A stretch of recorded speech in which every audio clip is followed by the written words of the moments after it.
Government of Manipur na Department of Education SK Joint Director na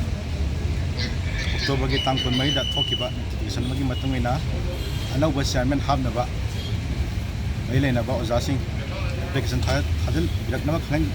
dikima matungina Federal Student Organization Congress Professional November ki tang tarada atik saba chairman ama hapinaba lehanbinaba amadi chhatra direct kunai khalaga corruption leitaba amadi matik saba criteria suba hapinaba hajakrabasu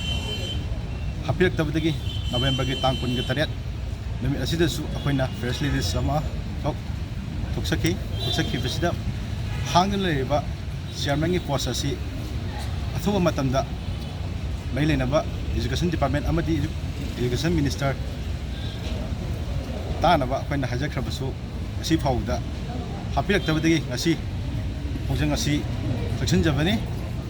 makhatana athuba matamda hapiraktab taragadi sidagi henna akan bkhomlang changsinaba amadi samsana layabsi man kunaga amadi mai leina ba siti khangjari